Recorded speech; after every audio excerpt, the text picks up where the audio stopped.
in Chapter 5, we talk about the constitutional principles, which obviously are important. Constitution is what our entire country's laws and how we are supposed to live is what dictates the United States. So the Constitution, as the book says, provides the legal framework for our nation. It sets a basic structure for our government and the rules of the state and the federal government. And obviously that's important, so it's the legal framework for everything that's done legally in the United States, and it sets the structure for our government, our state governments, and our federal government. So it touches all levels of power across the United States in the government setting.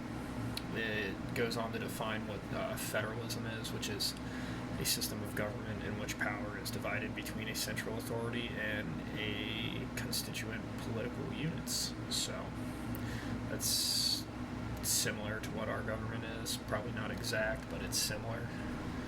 It touches on the supremacy clause, the federal supremacy, and the federal preemption.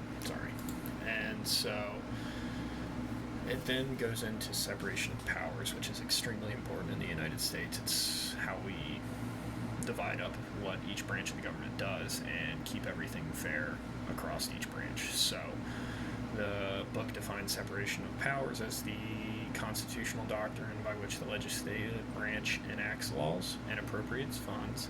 The executive branch sees that the laws are faithfully executed, and the judicial branch interprets the laws. And this is extremely important in my opinion.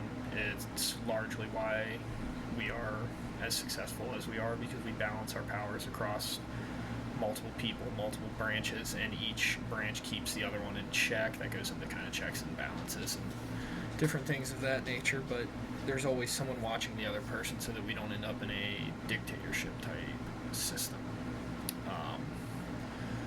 So what the Supremacy Clause is it provides that the U.S. Constitution and all laws and treaties of the United States constitute the supreme law of the land. That's found in Article 6. Federal supremacy is the principle declaring that any state or local law that directly conflicts with the federal Constitution, laws, or treaties is void, and federal preemption is constitutional doctrine stating that in an area in which federal regulation is persuasive, state legislation cannot stand. So all these things are very important and deal with the major governmental laws of our country and are important for us to uphold and learn about. Thanks.